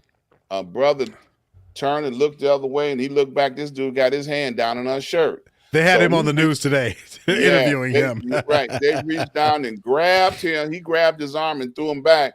And his first impulse was to whoop his derriere. Okay. But for those who have not heard the story nationwide, you can take it down, Chris. But that's the guy. Okay. They issued a warrant. He's been arrested. They said he was drunk on the day that it took place. But one of the concerns, your guy that works over at Young Turks, Buck, he covered this in depth. And he was saying, Richie. Yeah. There was a room full of sheriffs.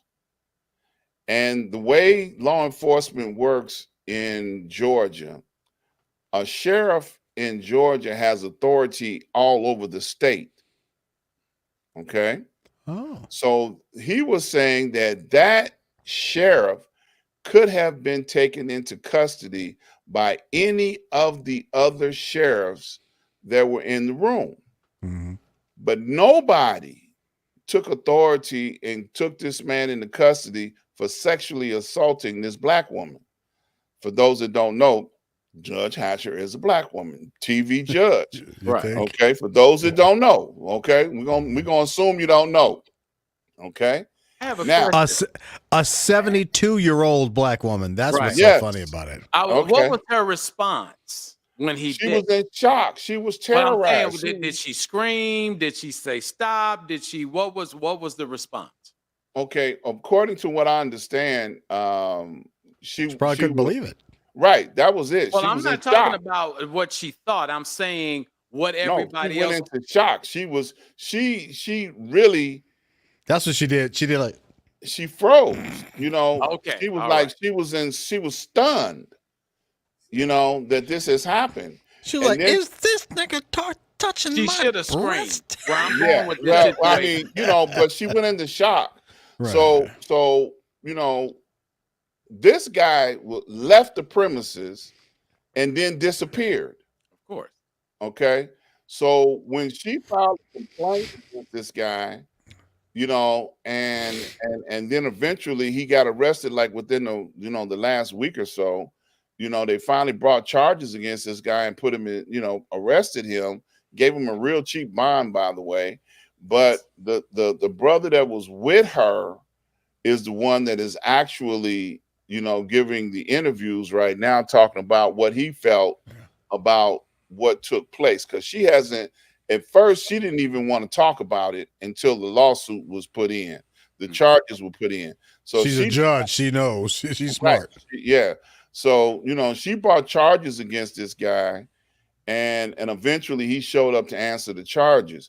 But once again, Georgia's got issues. What makes a white man think he has the privilege to be able to reach up and grab a black woman's breast in a public place, drunk or sober?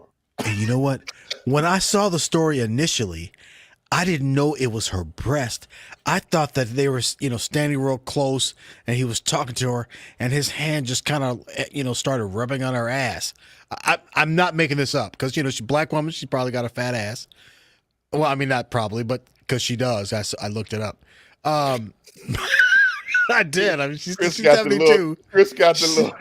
She's 72, but she's still, she can tell she works out. She's 72 years old. She's on TV every day. She's still looking good.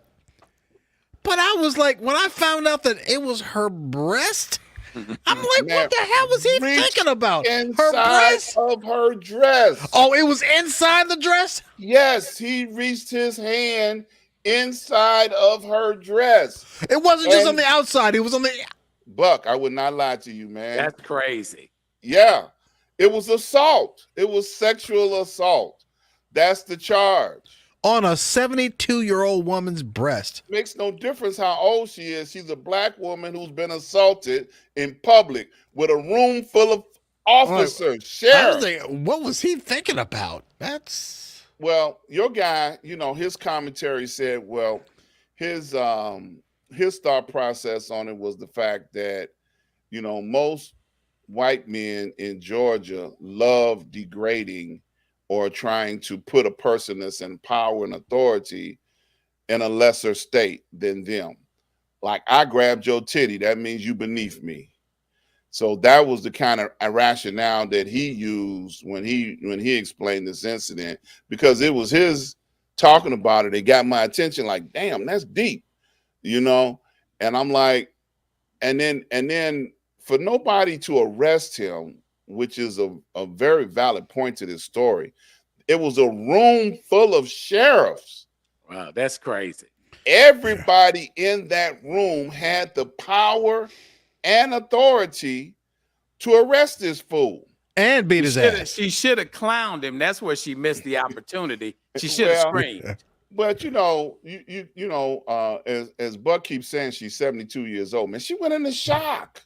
Yeah. She's like, I can't believe this fool just groped me in a public place. She was an invited guest. What did he think? She was not being arrested. She was there. Did he think she was gonna like it? I mean, what? That's just, Georgia got a lot of work. Stacey got a lot of work to do when she get to Georgia. Let me jump in real quick. I don't know if we just got the audio up or not, but our fearless leader, who also goes by another name, DJ Roadrunner. We got DJ Roadrunner. Now, Leo, you there, or you just okay? I see you got your mic. Yeah, he faking us out. These different aliases is the people. Yeah, he faking us out. I figured that was him. Yeah, that's him. Yeah, he faking us out, bro. Well, Lee, come on back through, man. I'll put you on as usual. Yeah, but yeah, man, that was so shocking and appalling to me, to see that one of our successful, stars and celebrities have to be assaulted like this, and a woman. I mean, not just for the black race, but for the women gender. Yes, man. There's no excuse, and I'm sure, he's gonna have to, have a cross to bear and be persecuted and whatever. But it shouldn't have never happened. And to think that a white man thinks that he can do this and it would be okay, whether he thought it was okay or not, without any repercussions. The fact that he did it, man, is like, wow. Mind blowing. Hey, he is okay. It is Georgia. He is in law enforcement. What if it just turns out to be a little misdemeanor that he just gets, what I don't know what would be the time for that, probation and a fine. Couldn't you see that? Couldn't you see that? I'm gonna say it again. Stacey Adams got a whole lot of work to do. Abrams, Negro, come on. You made a shoe. The next governor of Georgia, Stacey Adams. There's gonna be a lot of Stacey Adams jokes. So if she runs for, if it's close. Y'all help me. Y'all know it's late, right? You know it's late, right? Y'all help me. Don't let me go out. Don't let me go down that trip by myself. Come on, Pops. Look. Hey, but there's a lot of work that needs to be done in the state of Georgia. Okay, yes. With stuff like that going on, you got the former mayor. Which a footnote, and I don't know if anybody or any of our listeners know. Mayor Keisha Lance Bottoms is the daughter of R&B singer Lance Adams. Lance Adams? Pops, come on. Major Lance. Major Lance. Yeah. I'm mixing everybody's name up tonight. That threw me out because I was Lance Bottoms. Stacey Who Adams also wears Stacey Adams shoes. Right? Look, that's what I got y'all for to help me out, right? Stacey Adams, the Lance Bottoms. Right. That's what I got y'all for to correct me. I knew Buck was gonna catch it. Damn right. Yeah. Major Lance. Okay, Major Lance, R&B singer. Now we got it right. There you go. That's how you do it. There you go. Fix it for me. Fix it for me. Ooh-wee. Oh yeah, boy, she is bad in person too. Yeah. And I talked to a buddy of mine who's known her since college. He was like, "Man, she always been fine." I'm like, I believe it. I can believe that. Yes, that look like she's. So that's a couple of cases of abuse against women of color in the state of Georgia, and if that's the mentality of the state in general, a lot of work that needs to be done. Well, I wouldn't necessarily call the Keisha Lance Stacey Adams incident. I wouldn't call that abuse. I mean, I'd say that it was a very unfortunate judgment call on their part. But to say that you didn't let Stacey Adams in because of a tragedy, it wasn't no tragedy or anything. Well, it is, man, because that's a woman that's the mayor of a town, man, and she deserves respect on all levels. And when you disrespect somebody, man, like that, then I think that's a tragedy too. Well, I see. Here's the thing, though. What if she weren't the former mayor? What if she were just a woman who had leggings on, who wanted to come eat at that restaurant, and she could afford it, like you mentioned earlier. Her money's green. She could afford it. Say she was just a regular old lawyer, or she could have been a doctor or whatever. And she could have been. What if she were a white woman and they denied it? I mean, just the fact that it was a bad judgment call. And it's just unfortunate. But you're right. It was stupid. It was stupid. Yeah, they let the white woman with leggings in there and served her with a little tiny boop boop. Yeah, but now, let's not play dumb here. We know how our sister girls sometimes approach situations, especially when they know they fine. We don't know how she the restaurant, in what manner. Not that it would be disrespectful. You see what I'm saying? But just the whole thing that there are there are probably people that didn't even know that she was the mayor. You see what I'm saying? That'd be really hard not to know that. Well, not for white people. White people may not have, but I'm saying we all look alike, huh? Right? Yeah, Mike. In their heads, you better come back. You better come back and think about that. And as far as they're concerned, we get stereotyped at every level. That's why a lot of times the rappers. I don't want to say these rappers, but rappers and certain entertainers, they go and they portray certain things, and they get all put in the same category. You see what I'm saying? Jay-Z is different than Ice Cube. Ice Cube is different than 50 Cent, so on and so forth. Now, they may all be rappers, but they care. Weezy's totally different than all of them. I mean, he's tattered from head to toe. I mean, he's got the hair could be going anyway. He's wearing a freaking T-shirt, but they put them all in the same bucket. And sometimes that's what they do when they're judging us. They're judging us based on dress. What is that? Yeah, according to the commentary from Leslie, from Buck's friend, she identified herself as the mayor, and they acknowledged her as the mayor. Oh, they okay. knew who she was. Well, that's good. That's good to know. Yeah. So, but something interesting Leslie was just saying a second ago, how the same thing happened to Marvin Sapp at a Ruth Chris Steakhouse, but it wasn't just Marvin Sapp. The same thing happened to, I want to say, Ludacris. But so I'm saying it happens fairly often in Atlanta, just because there's so many stars that live here. Mm-hmm. It happens fairly regularly where they get denied access to a restaurant. And you see it on the news all the time. Yeah, and it's like, that we're rappers or pimps or women of the night. I'm not even going to use the W word, but you know what I mean? And so the thing of it is they're very judgmental, and it like of the city. What are you judging her on anything outside of anything? Right. She can afford to pay the bill. Exactly. Her money's green. Her money's green. She's an adult. She can drink responsibly. She knows who she is. But once again, she's well educated. She's well educated. But she comes in and she's got on 4 to 6 inch heels. She's got on leggings. She's looking like bam. And all of a sudden, they ain't thinking that she's the mayor. They done put her on the street. She's Nicki Minaj. Yeah. I mean, no, she's a hooker. I'm saying that's what they're thinking. They take it to that level. They lose all consciousness of the fact that she identified herself or somebody was with her. I'm more than sure a representative was probably with her, identified that I have the mayor with me and we'd like to come in and, we have reservations, blah, blah, blah, blah, blah.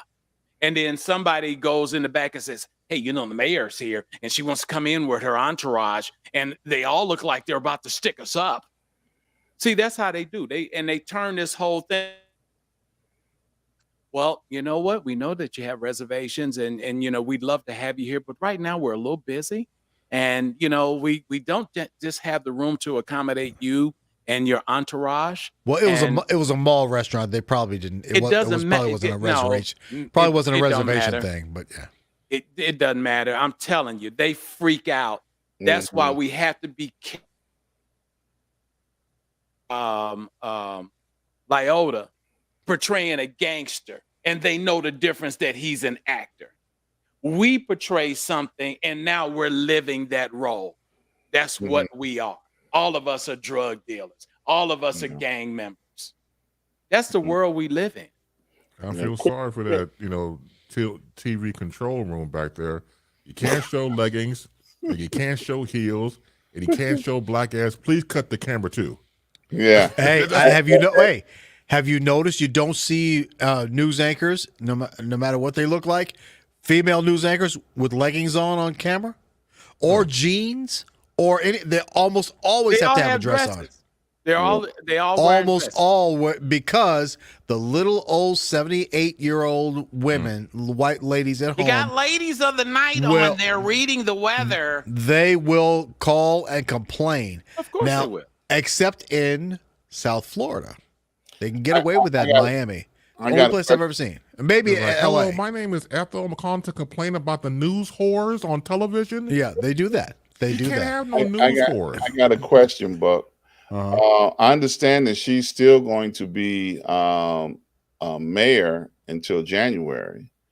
Does she still travel with her security team? She's not mayor. Well, I guess, is she mayor till January? No, that was last January. Okay. She's not mayor anymore. Andre Dickens is the mayor. Okay. Yeah. All right. So she doesn't have, after she's not mayor anymore, she doesn't have a security team or anything that she travels. She might. Okay. But you know what though? This is Atlanta. There are a lot of celebrities here that don't travel with security teams all the time. Mm-hmm. So I mean, I would not be surprised if she doesn't have a security team traveling with her all the time. I wouldn't be surprised. But she is a woman. So I mean, things may be a little bit different. But I know that like the current mayor, he's a brother. He's relatively young. He's 6'5". And not a small guy. When he's not mayor anymore, he ain't gonna have no security team around him. He'll beat somebody's ass. Well, let's go back and talk about something like really quick, because you said something that's paramount here. You know, once again, they're being judged, and sometimes, you know, this is caused by people posing to be important, because that's another problem.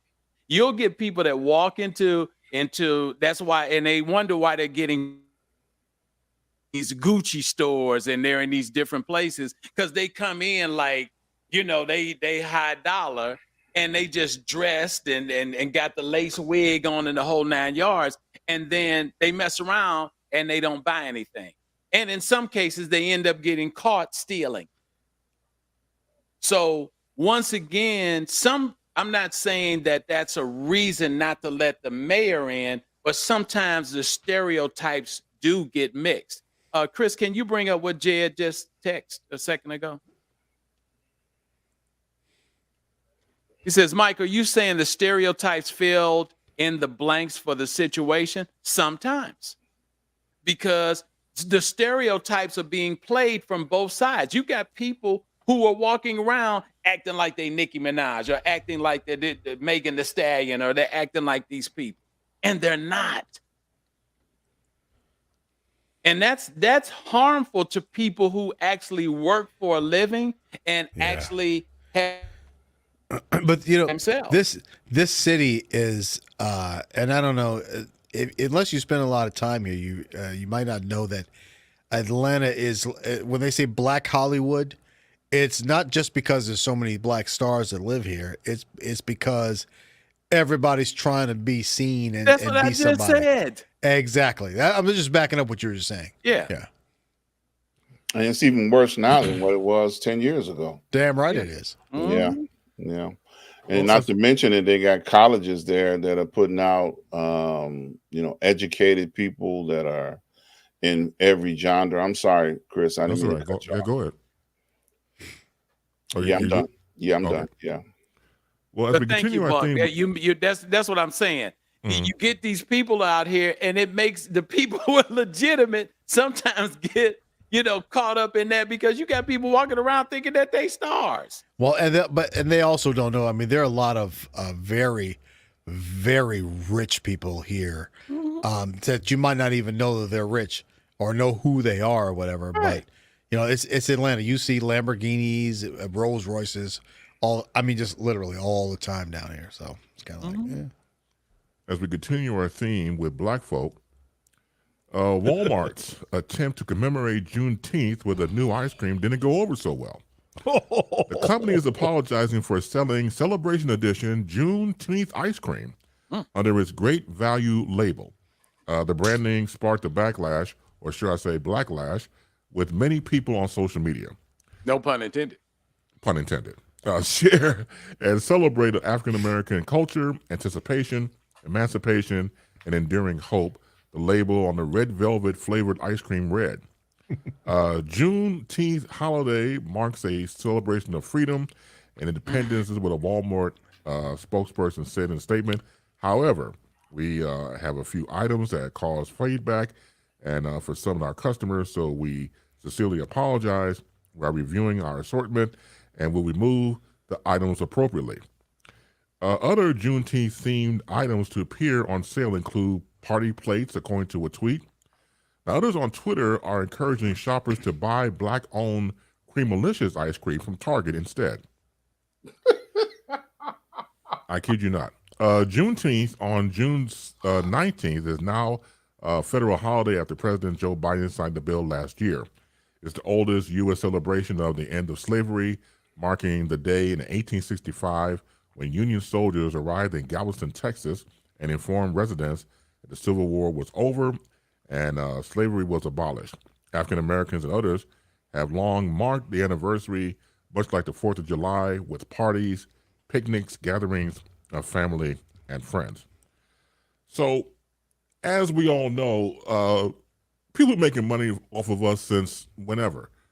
This is no big deal, only because of the part that they were busted through social media and going through the fact that they were attacked through their great value label and Walmart. We get all this feedback, and rightfully so. Now, if anybody wants to think about the fact of how we have been used and how we have been always looked at for entertainment purposes, historical purposes, not given our due, think about this one name, Otis Blackwell. Otis Blackwell was the gentleman who really created the sound for Elvis Presley. He wrote Don't Be Cruel. He wrote All Shook Up and Return to Sender. He was paid, and rightfully so, for him to train Elvis Presley about how he should sing. There's a documentation of this. So there was an interview that Otis Blackwell did on January 10, 1984. We appeared on a late night with David Letterman show on NBC. He does an interview with David, goes over to the band, and sings Don't Be Cruel. This is his voice.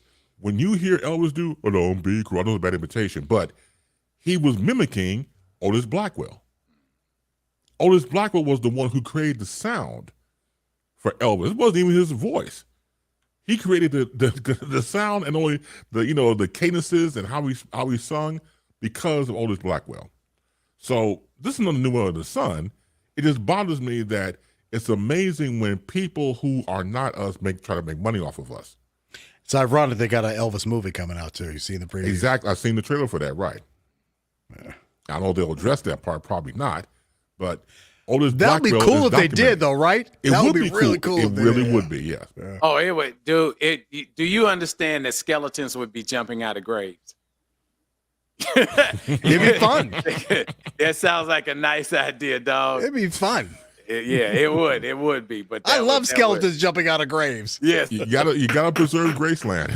It ain't gonna happen. But let's slow down a little bit here with the last minutes that we got. Sure, go right ahead. I say this respectfully because I'm in Walmart a lot. They need their ass whooped. Oh yes. And I'm gonna tell you, Walmart is savvy. The savviness of how they put products in their stores and how they've able to capture the common person to shop in their stores is actually genius. They ain't dumb. They ain't dumb. Nope. And how that got past that team, because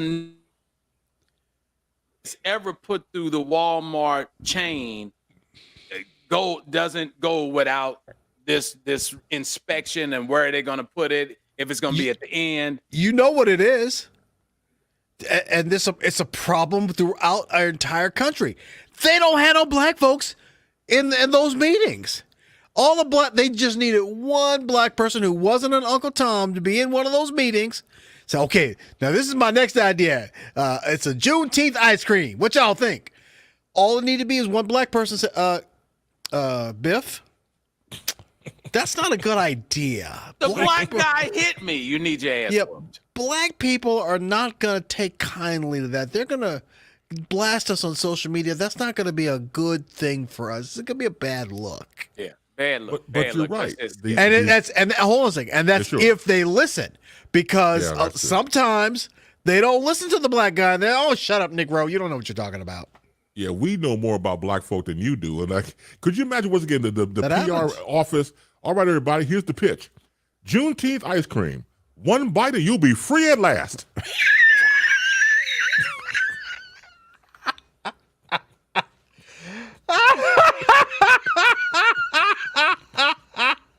Show's over. Yeah, Thank you very much. all right. Ladies and gentlemen, I guess we can eat these last 5 minutes. appreciate you coming out. That Chris, I take my hat off to Who you. but wrote that I'ma joke? That tell was you a good something. one. You are a comedian. Oh, stop! Yeah, that was a good one. That was Well, a good thank you. one. No, I know what my warped mind is because Yeah, you can but imagine no. how some people just are in that boardroom saying those exact same things and not similar. But I'm telling you, they took down RCAT. Can anybody else hear Mike? Yeah, say that again, Mike. I said they broke down RCA television. They were trying to bring in a cost point that the Walmart shoppers couldn't afford. They broke down Vlasic pickles. They made Vlasic pickles use a magnified jar to make the pickles look bigger. Wow. Didn't know that. Create jeans just for Walmart to bring that cost thing down. Right. They've done a lot of genius moves with products in the store that has garnered customers at the level that there are 3 Walmarts 10 minutes away from my house. There are Walmart markets, stores. Everything that local grocery stores were fearing and complaining to city councils across the country 20 years ago when Walmart first came out, they said they're going to come in and they're going to destroy the local businesses and the whole 9 yards. And they fought it and said no, because they had to get permission to build these stores, with ordinances and so on and so forth. Everything that they said they were going to do, they've done it successfully. Walmart is no. And it's very hard to believe that Juneteenth, whether they don't have an African American or a person of color in their marketing team, occurs. Because that didn't make any sense. No, it didn't. All right. No, it didn't. And again, just Add up to even go there. Yeah. And I have to say, I'm a Walmart fan. They got to be smarter than that. It has to be. Well, They obviously, the marketing company who they use obviously didn't know what Juneteenth was. No, of course not. Yeah, they couldn't. I want to say it was probably an honest mistake. They just didn't know. They thought Juneteenth. I feel the same way. I feel the same way. It was probably an honest but very stupid mistake. It was very stupid, but that's just how stupid they were. When you talk about an ignorant mistake. Ignorant. Yeah, that's Ignorant. the word. When you talk about, Ron talks about critical race theory as we wrap here. Mm-hmm. This is the danger of critical race theory when it comes from the wrong person. Yeah, it's amazing. It's amazing. Real quick, before we get out of here, LT types one last thing. That's no excuse. You can Google Juneteenth. Absolutely. Yeah, it's true nowadays. Yeah. I didn't know. Yeah, they did, but she's absolutely correct. But as far as they got the big Walmart contract. Mm-hmm. And so, they said, let's do something with Juneteenth, and probably didn't even check with Walmart. Nah, I doubt it. Because Walmart's in Arkansas, Bentonville. Yeah, but this is Walmart's brand, though. This is their in-house brand. But that Walmart does goes through Bentonville or whatever that town is in Arkansas. All right. That's where they make decisions. So they ain't down there in that town and don't know what the hell Juneteenth is. So that was a marketing company that got a contract with Walmart and thought it was famous 4th of July. Hey, Juneteenth, 4th of July, it's all the same. They shoot firecrackers, right? Right. They shot firecrackers on this. Crackers, right? Oh, help. On that note, you have been connected to SNN Street News Now. Make sure you come back. We could do this every Thursday, as we always do, 9 p.m. Eastern, and that's 8 p.m. on the Central Time and 6 p.m. on the West Coast. Make sure you type SNN out on YouTube and go there and type in SNN Street News Now. Subscribe, like, and share. For Dr. Ron Ford, for Buck Weezy, I get used to that name, man. For Mike Love, for Professor Reggie Miles, our fearless leader, Lee Michaels, Chris Bates, with you. Continue, please, be peaceful, and prayers and thoughts going out to the families there in Texas.